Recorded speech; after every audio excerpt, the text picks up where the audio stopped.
Good.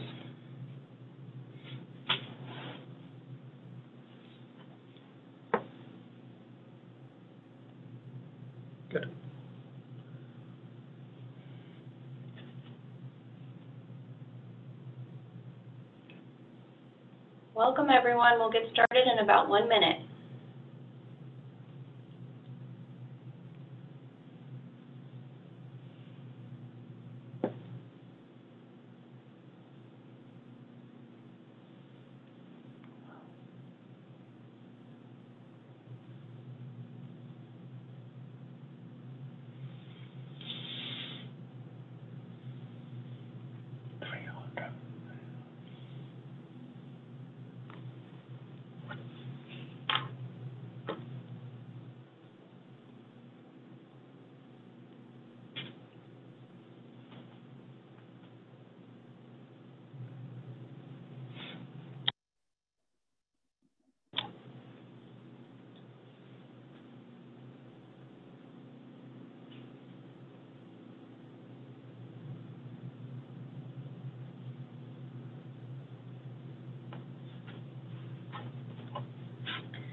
Good afternoon, and welcome to today's Link Senior webinar. Just a few housekeeping items before we begin. Today's webinar is providing one free NAB, NCAP, and NCCDP CEU credit. To be eligible for the CEU credits today, you must stay on the webinar for the full hour, and at the end of the webinar, I will provide the required post-webinar survey evaluation link in the webinar room chat box. And it will be sent by a constant contact email message this afternoon. Please be sure to check your spam folder. You must fill out that survey no later than midnight this Thursday, September 19th, to be eligible for the CEU credit. If you are not looking for CEU credit, we still want your feedback. So please go ahead and fill out the survey as well. The PDF of today's PowerPoint deck will be available later this week, along with the recording. And CEU certificates will be issued on Friday this week by email. Again, please be sure to check your spam folder on Friday afternoon, just in case. And now I'm going to hand it over to Link Senior CEO and co-founder, Charles Stiegelmorn. Hi everyone. Good afternoon or good morning. It's a great pleasure to be here with you. And as Megan mentioned, my name is Charles, and I'm the CEO and co-founder of Link Senior. As you might have noticed, we just rebranded our webinars, and they are now called Champions for Change. It's an exciting thing, and it's also exciting to share with you that it's the most successful webinar series around resident engagement and person-centered care. It's super exciting also for me to welcome again Vicki de Klerk from the Validation Training Institute. Some of you might remember we had the great pleasure of hosting her last year, and she's back again and focusing on something that we all work with. It's probably one of the hardest things we have to do when we work in resident engagement, is helping the older adult we work with going through these resident behavior expression. And here Vicki is going to tell us a little bit more about how to use validation for this. I'd like to give you a little bit of background on the webinar series and why we do it. We started more than a year and a half ago, basically because we understand that resident engagement is tough. Being an activity director is extremely demanding, and there is just a huge need for better education. We've had the amazing opportunity of having well-known, nationwide and well-known speakers. And with that, I'd like to mention that one, as I said before, Vicki was one of our most celebrated speakers in the past, but also invite any of you to offer us suggestions. We are still in the process of planning 2020. There's a few open spots, and if you feel there's a topic that you'd like us to cover, please let us know. I'd like to share with you a little bit about Link Senior as you understand who we are and what we do. I started this company a bit more than 10 years ago. We are the leading resident engagement platform for senior care.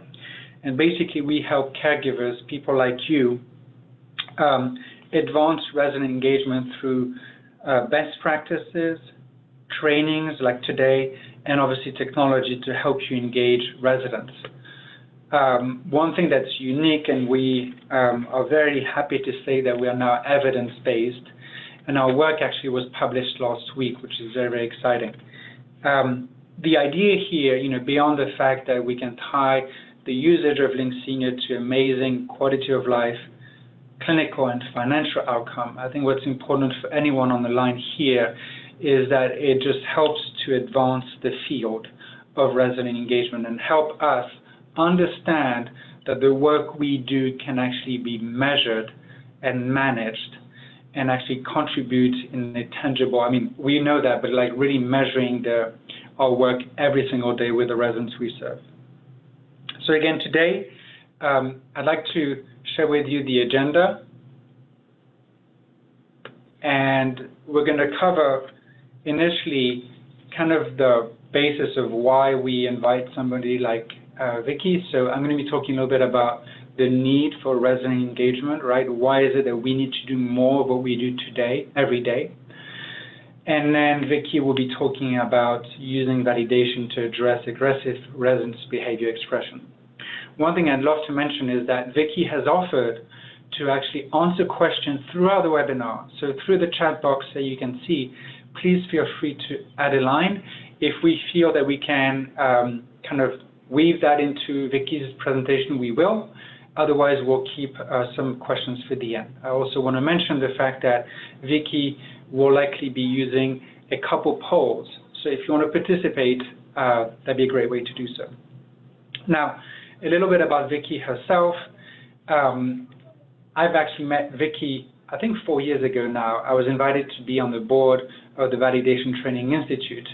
And so Vicki is actually the executive director of that institute, where she promotes the work of Naomi Fowle, the validation method. And the idea is that this organization promotes nationwide and worldwide one of the best quality education you can receive today in serving our older adults, and especially people living with cognitive change. I've talked a little bit about myself. The one thing I would say is that I personally went through the education of the Validation Training Institute, and I'm a validation method worker, and this is one of the best education that I've ever received, not only to understand what is the needs for the older adult and how can we make sure that the experience is person-centered, but it's also taught me a lot about myself, and I use it every day, sometimes even with my kids. But the idea is this is something that I highly recommend. Now, let's give a little bit of background to what Vicki is going to be sharing with us. As all of us on this line see residents, older adult every day, a lot of us actually work as a frontline person in activities in life enrichment, wellness, and so on and so on. We often forget the fact that all of the recent studies point to this big concept today, which has been very, a lot of people have been talking a lot about social determinants of health recently. And I think that one of the things that is really exciting about these concepts and the research behind it is that it shows that throughout a healthcare journey, the healthcare component, the clinical component, equates for less than 30% of the outcomes for an individual.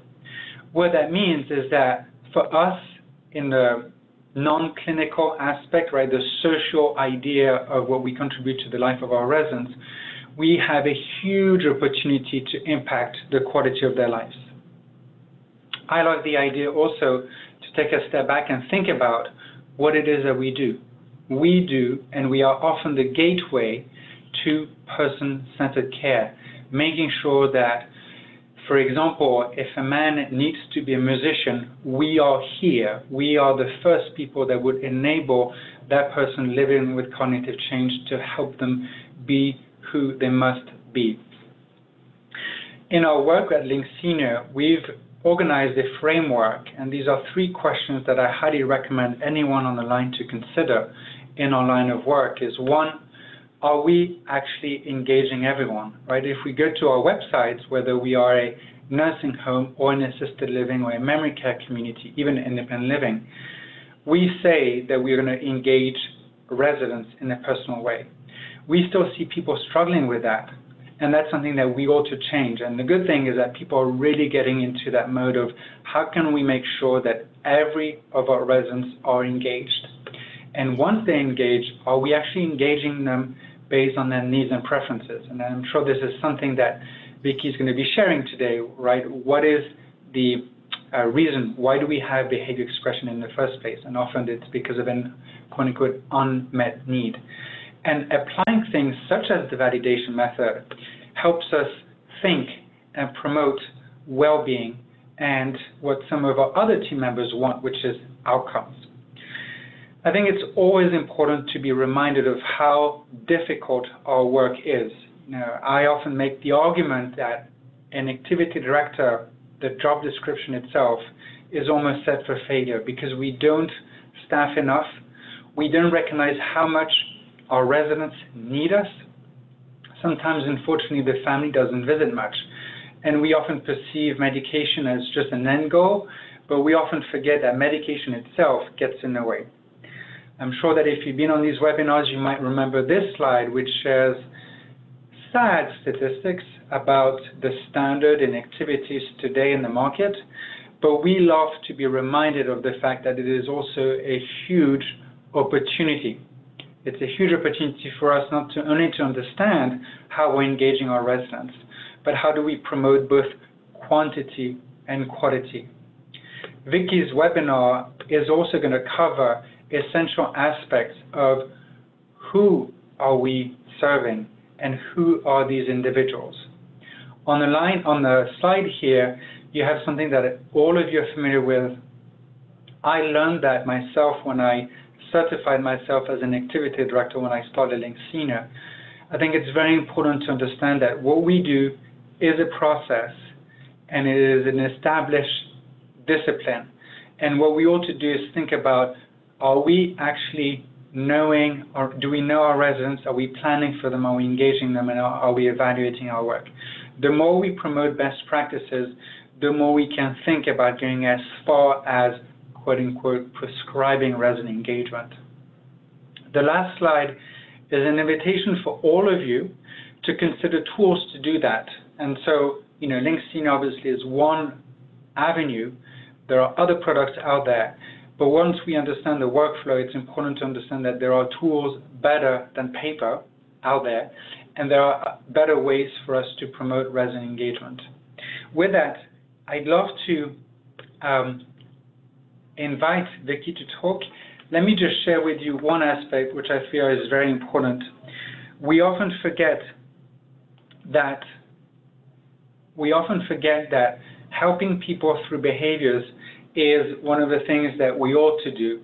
But we know that, we often forget that it's probably one of the most difficult things that we do as a caregiver.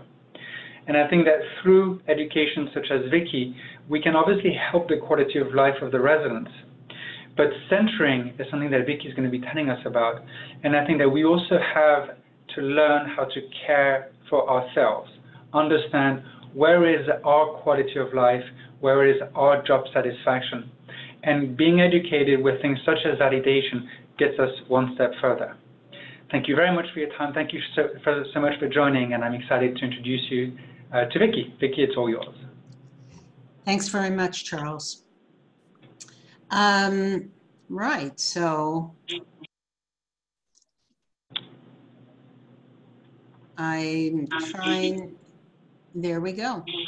I wanted to start with the title of this presentation because I have a problem with the word aggressive.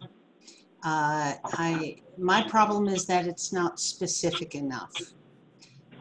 Aggressive, what is considered aggressive by one person is just, yeah, he's not in a good mood today. For another person, is it physical? Is it verbal? Is it an expression of emotion? Or could it be that somebody's riled up and I'm scared? And so I say, oh, they're aggressive. I like to use the word angry instead of aggressive because that's more specific, if it's correct, of course.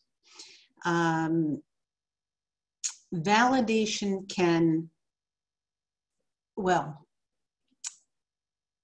I don't know how many of you know about the validation method, so I wanted to just tell you very briefly that it's a method for communicating with people who have various forms of dementia, and it's got 3 main components that are all based on each other. They are interdependent. The basic attitude is who I am and how I interact with my client, the resident, or in fact, anyone in my life. The theory is quite specific to very old people who are in the final stage of life. They give us our principles and our goals. What am I trying to accomplish with validation? There's also an understanding of aging and what it means when I get a diagnosis. And the third element are the techniques, which are actually relatively simple. You can do the techniques, but if it's not done with respect and honor and lack of judgment, meaning being non-judgmental, and with some empathy, the techniques won't be so effective. And even if you use the right attitude with the right techniques, but for the wrong reasons, you're trying to change the other person's behavior, again, it won't be very effective. So it's that interdependence of all 3 elements that makes validation really quite a unique, let me call it a tool in your toolbox of methods that you need when you work with older adults who have cognitive decline. So, next slide, please. When facing somebody who's got a lot of anger or irritation, there are 2 possibilities. One, the person has early onset Alzheimer or frontotemporal dementia, or maybe even Korsakoff or multi-infarct. All those diagnoses, one of the major symptoms is outbursts of anger. And that doesn't have so much to do with emotions or environmental reasons. It's really sort of a brain thing. So that's one reason why some residents have outbursts of anger. The second reason, and next slide, please. This person is expressing a need. And you can tell the difference because, like in this picture, the expression of a need or a directed emotion is, it's clear. It's because of an environmental factor. And I will go into that in more detail in just a moment. So if the person is having outbursts, and I use that word specifically in reference to people who have early onset Alzheimer, Korsakoff, frontotemporal, or also sometimes vascular dementia, all you can really do, validation will not be effective there. Protect yourself, give the person some space and time, and it will pass. If it's this second thing, if the person is expressing basic human needs, then validation can be a really effective tool that can help you navigate that. Next slide, please.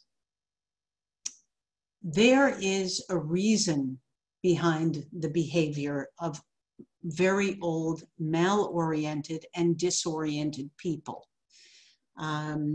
And that reason could be one of the following. Next slide, please. It could be a basic human need, or it could be a reaction to your actions or lack of actions. Next slide. It could be your voice tone. Very often we come to work, we've got a million things on our mind, things aren't prepared, you were a little bit late, you couldn't find your keys, you walk in, you want to do a group, and you're saying, all right, good morning. And that voice tone for some people can be a real trigger. The voice tone can also be very controlled. Good morning, how are you? And that can also be a trigger. Sometimes we think we're using an adult-to-adult voice tone, and actually we're not.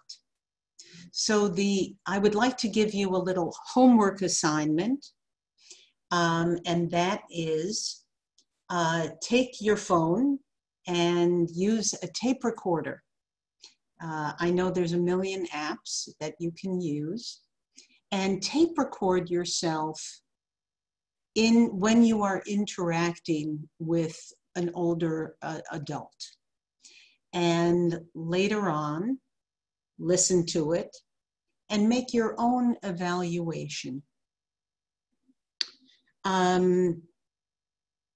Before we go any further, I do want to do the first poll, and that is, how well do you know your clients, particularly the people who express a lot of anger or irritation?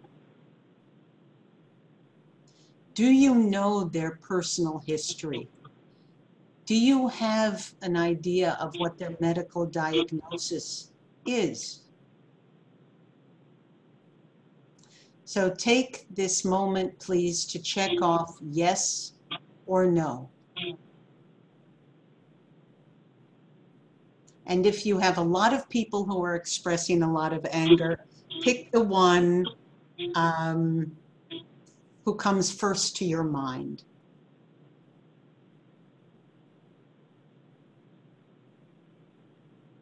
Okay. We'll see what the answers are later on. I'll carry on. Oh my goodness. Yes, right on. That's excellent. For those of you who don't have access to the personal history, you can learn a lot by talking to the caregivers who are on staff. I think it's great that you discuss things among staff, particularly in meetings where you might have a case study review, which is interdisciplinary. That way you can share your information.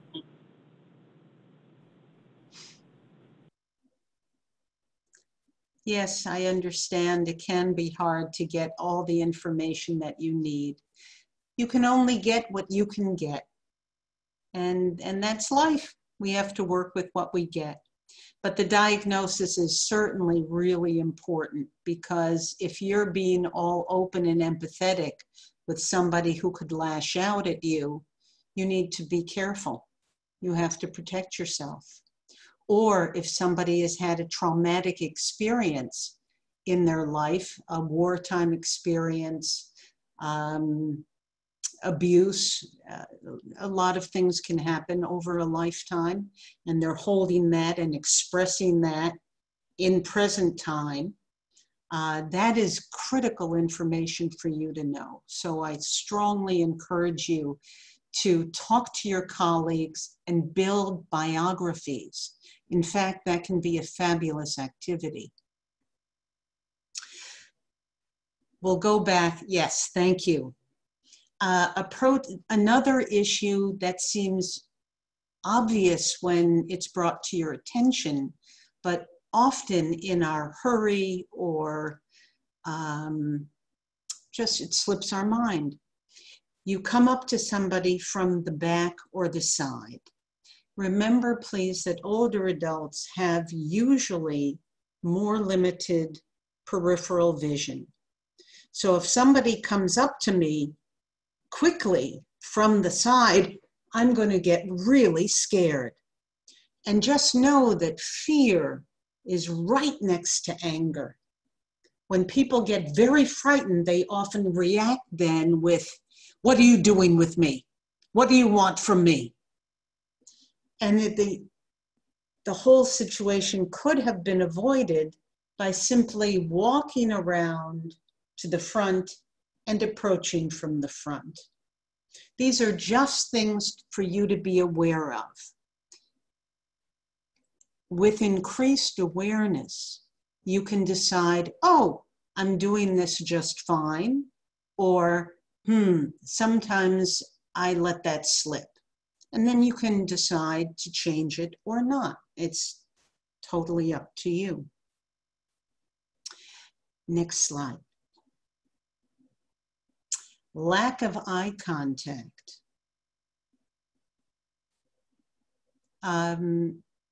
When you want to communicate with somebody who is very angry, it's important to make eye contact so that they know you are looking for communication. And the last item I want you to be aware of, next slide, is getting too close.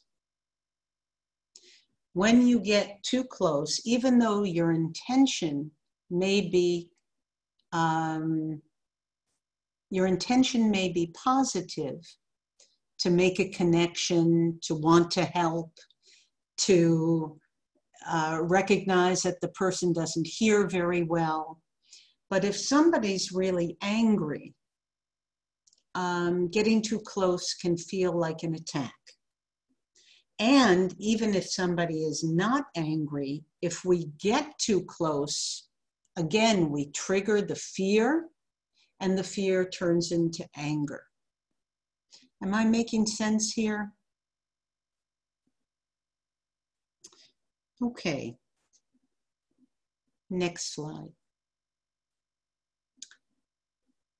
It could be that you are a symbol for somebody.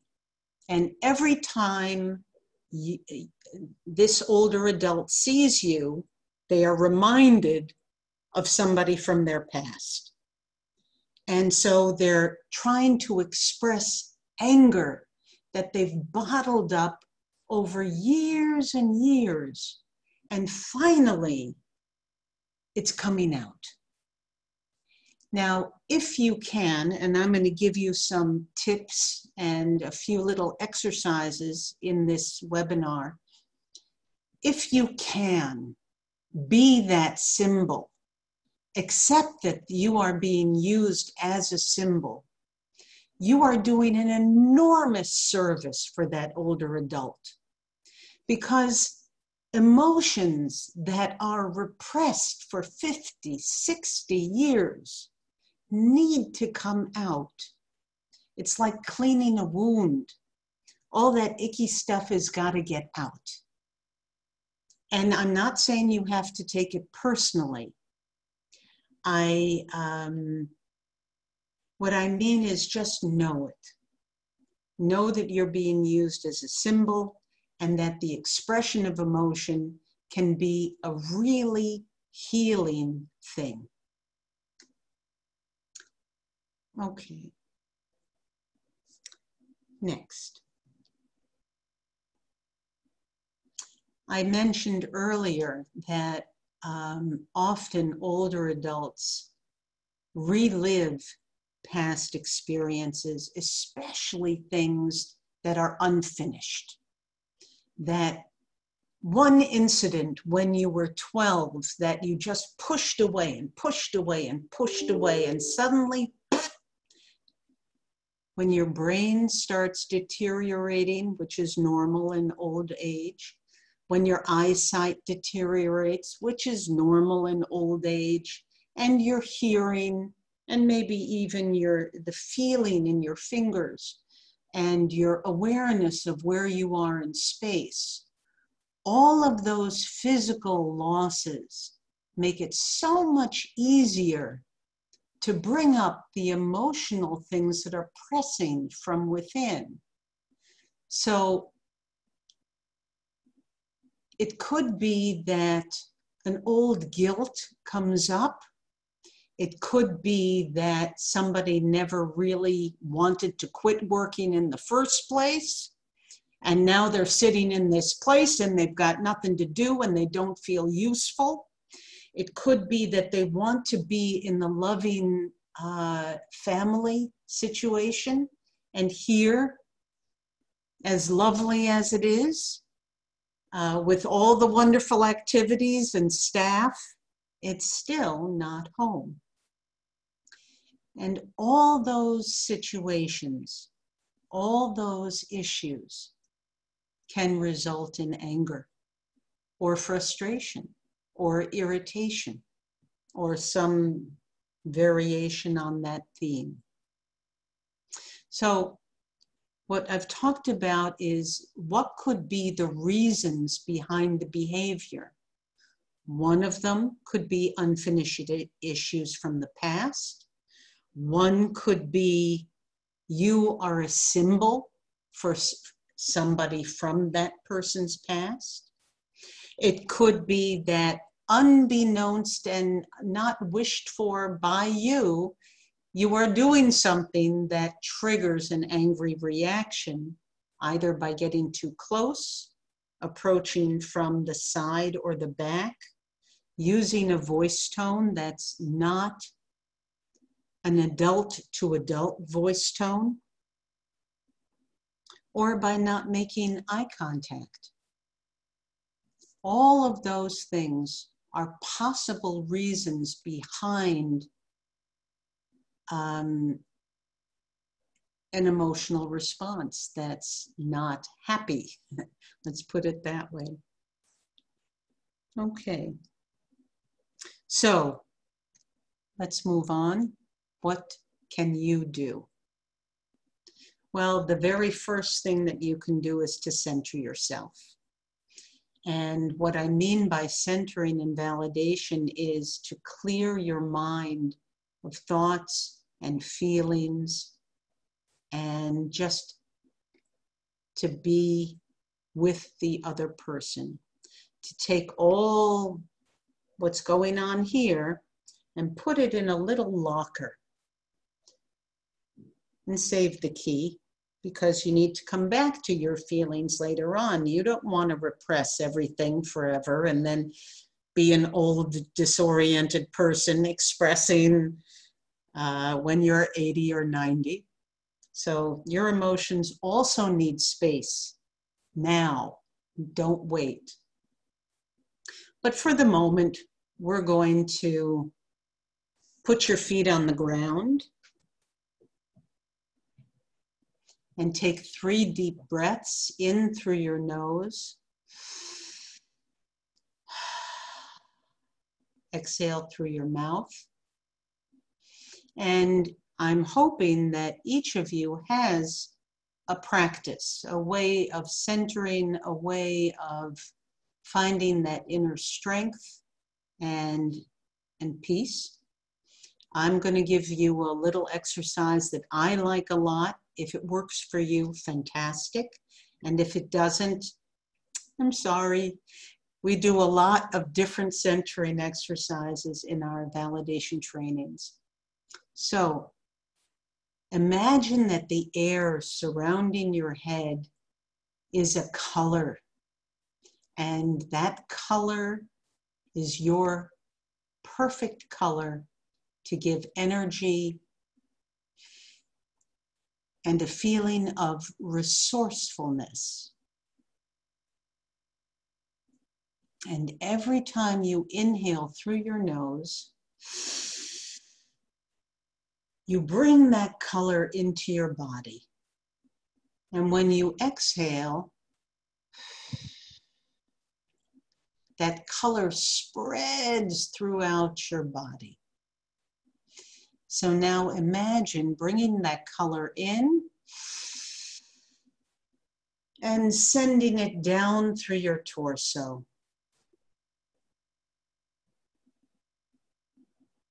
And bring it in. And send the color down into your hips.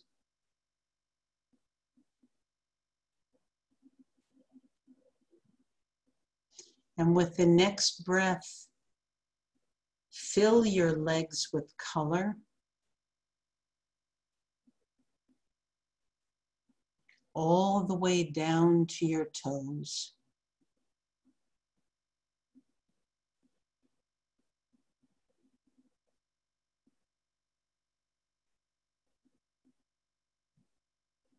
And with your next breath, come up to the shoulders.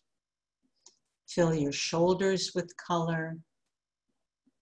And your arms, elbows, forearm, hands.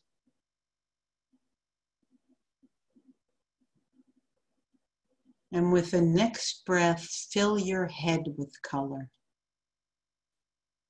So that now your whole body is filled with energy-giving color. Resources that you can draw upon.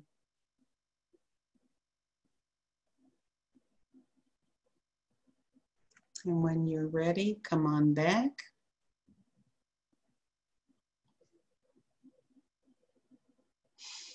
I hope that was an interesting and useful exercise for many of you. And again, if you already have a centering practice, keep to it. The idea is to be able to center yourself quickly so that you can just imagine the color and you're there.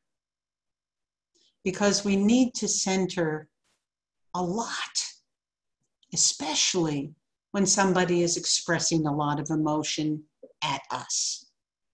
The first step needs to be, now I'd like to ask another poll question. How often do you center every day? Please take a moment to fill this in.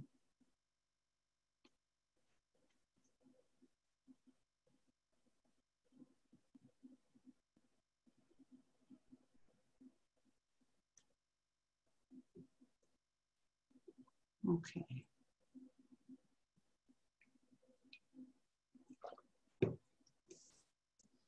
All right.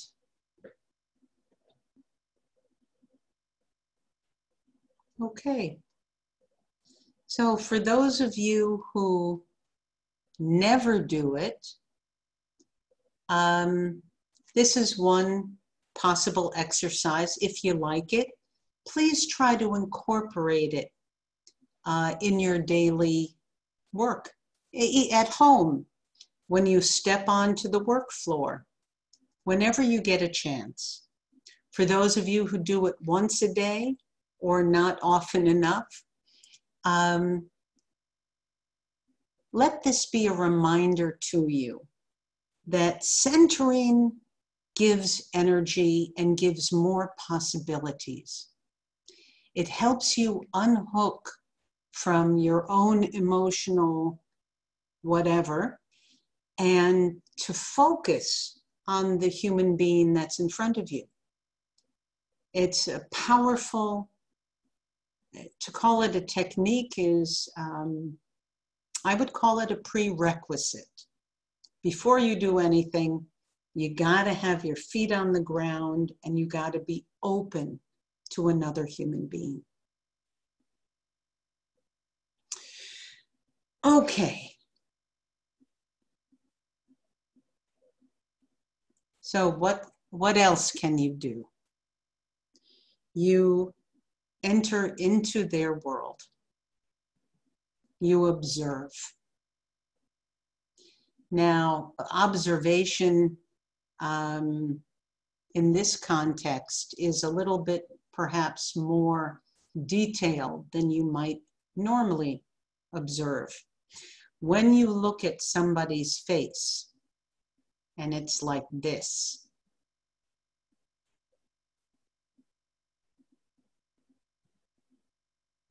can you see it?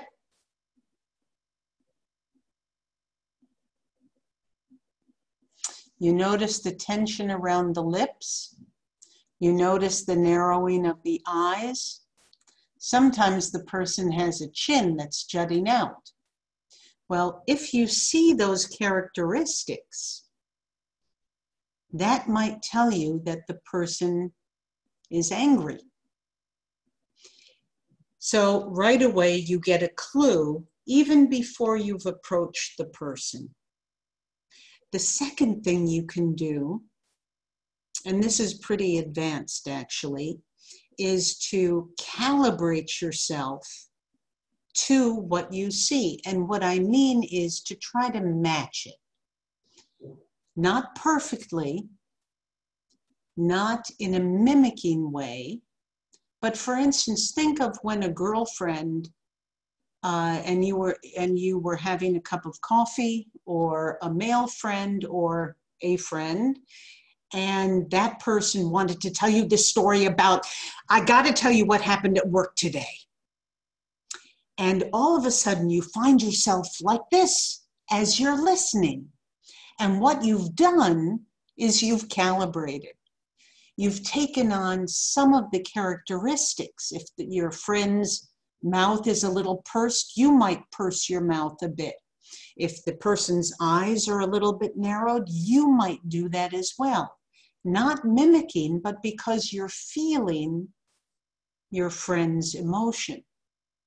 And now what we want to do is to use that same process to enter into the world of the other person. So if that person is really irritated, you could say, "You seem very irritated today." Remembering also that the voice tone needs to match the same emotion that the other person is expressing. I hope I'm being clear.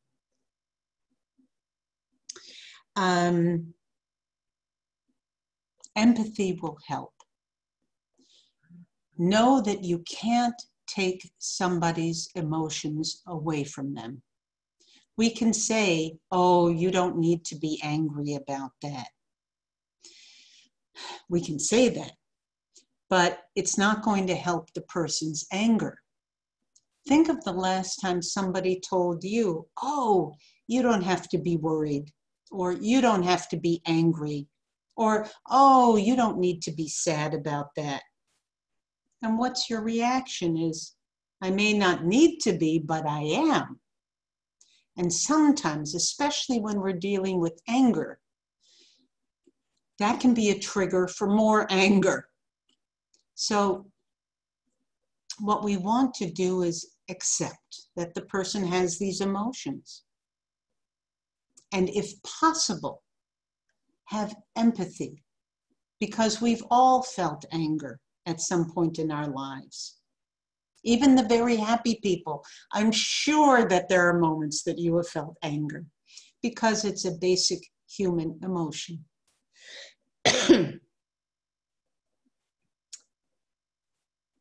Yeah, I think that's all I want to say about that. Let's go forward. When somebody is blasting you with anger, here's a little tip that works for me very well and allows me to move in rather than pull back. I imagine myself as a surfboard. And as you know, a surfboard is waxed and it goes through the waves. It doesn't absorb the water. It moves smoothly through it.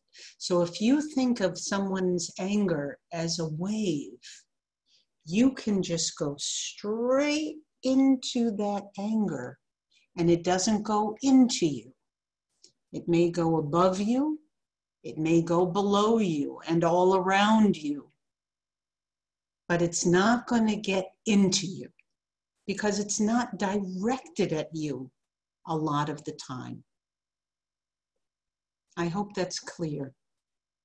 And I hope it's a useful image for you. Next slide, please. If we can listen to the other person with empathy, they're going to trust you. If you're not trying to change that other person's emotion, if you are accepting that this person is really angry right now, and you can even move into the anger by exploring that and saying, well, what is the worst thing right now? And letting them express more. Because when a person can express the emotion, it lightens. And you know that from your own experience. You will build trust with that other person. You can reduce anxiety, and you can help them feel more dignity and worthwhileness simply by accepting that people get angry sometimes. Even older adults who have cognitive decline. Okay, next slide. Oh.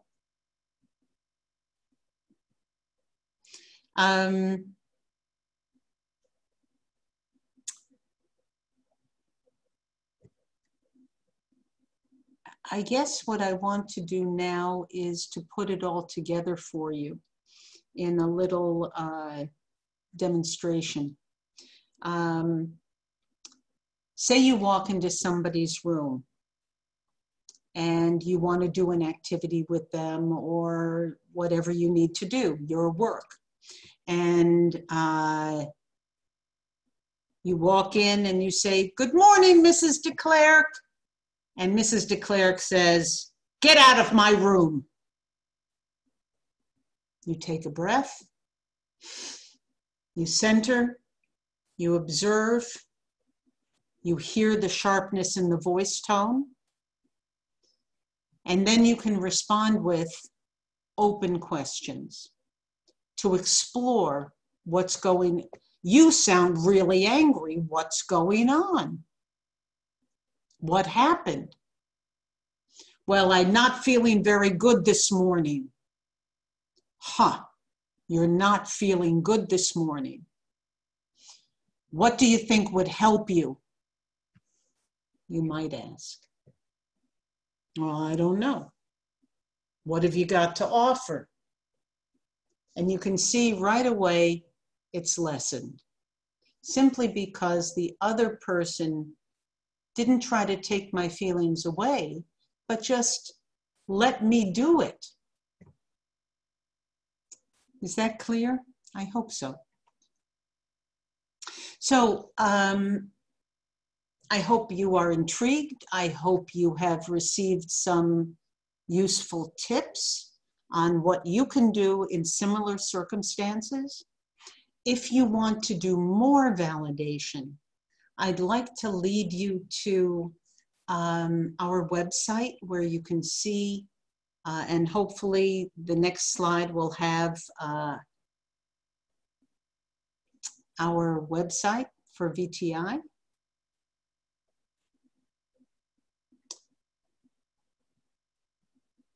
Nope. Okay.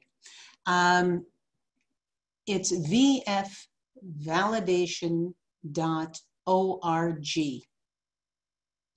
And there you can find, hopefully very easily, we're very proud of our new website, something that might fit your needs.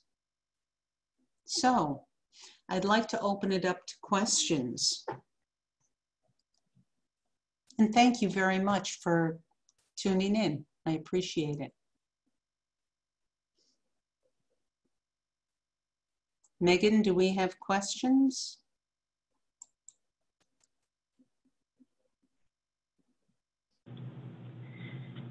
Vicki, one question we have is, what's one thing we should remember today as we're walking away from this webinar? I would say know your client. Know what's going on, know their history, know their diagnosis. And when you know those things, then you know what to expect. And if somebody habitually is angry, then you know how to approach them. And the second thing, I'm going to slide in a second thing, and that is centering, because it really will make all the difference in how you can respond to somebody who's expressing a lot of anger. And Vicki, is that where you would ask people to start? I know they have learned a lot from you today, but they might feel a little overwhelmed and are wondering, where do they start? How do they take the first step? How do you take the first step? I would go to the VTI website and I would sign up for the introduction course just to get a little bit more and to be able to dose it more slowly. Yeah, see what's there for them.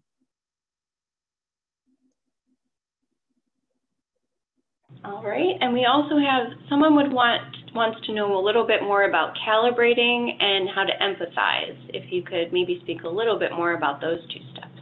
Absolutely. Calibration is the art of matching yourself to what you observe in the other person. So if somebody is looking very sad and their face is hanging and their eyes are droopy, I hope you can see my face, then the caregiver observes that and calibrates by softening your own cheeks, maybe looking down a little bit. I apologize for that. I've tried turning it off 3 times. Am I still back? Yes, you're still there, Vicki. Please Okay. continue. Thank you.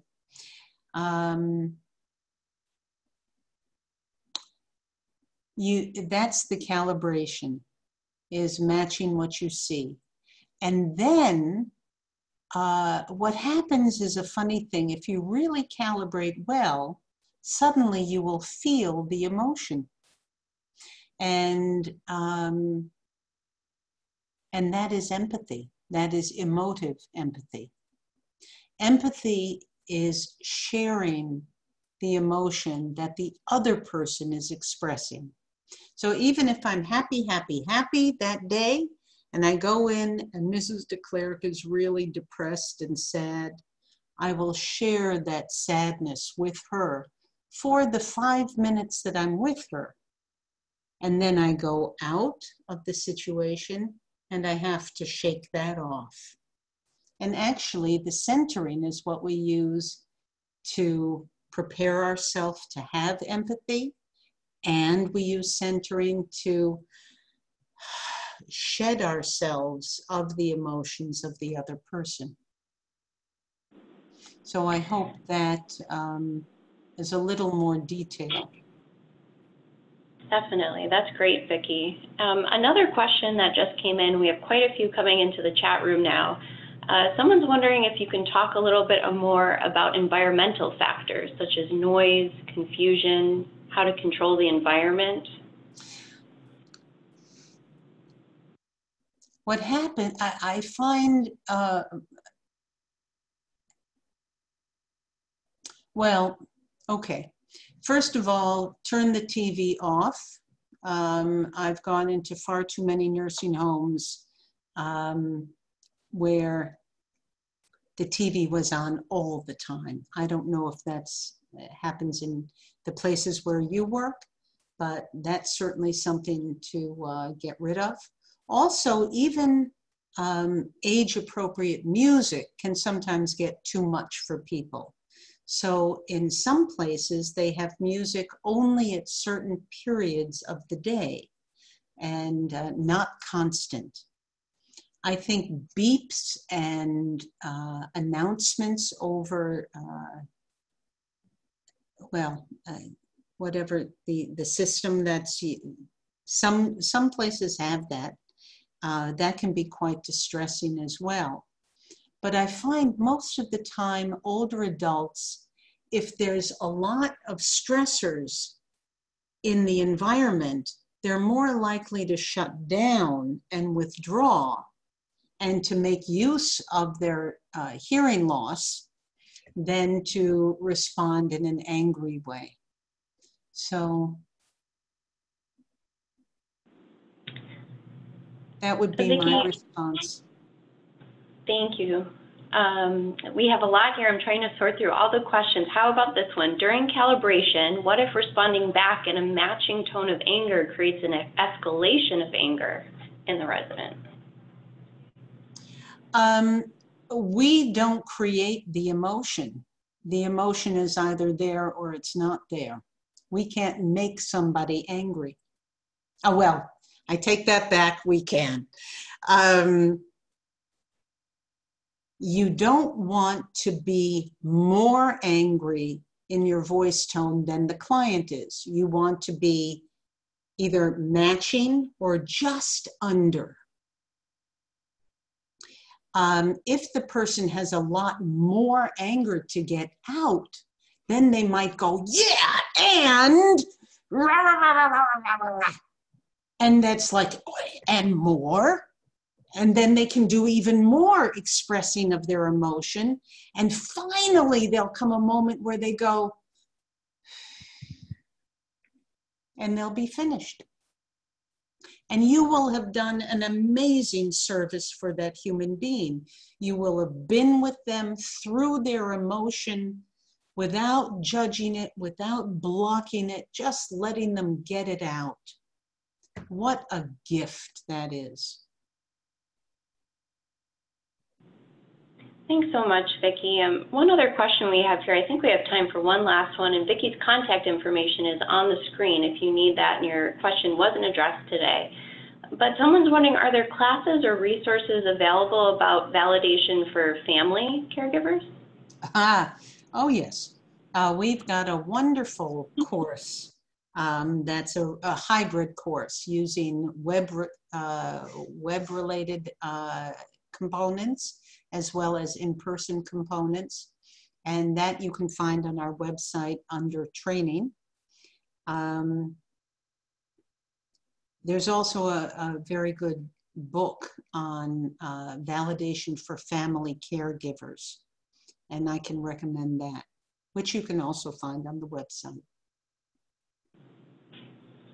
Vicki, thank you again for your time today. And I did want to also let webinar participants know that I've put the CEU survey evaluation into the chat room box. And as I mentioned earlier, you'll receive an email with a link to the CEU survey as well. So keep an eye out on your inbox this afternoon for that.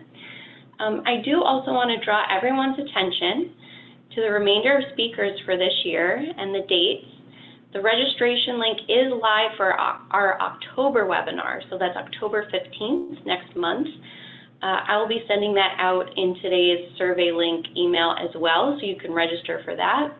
And we do want you to save the date for November, in which we'll be showcasing some Link Senior clients and users.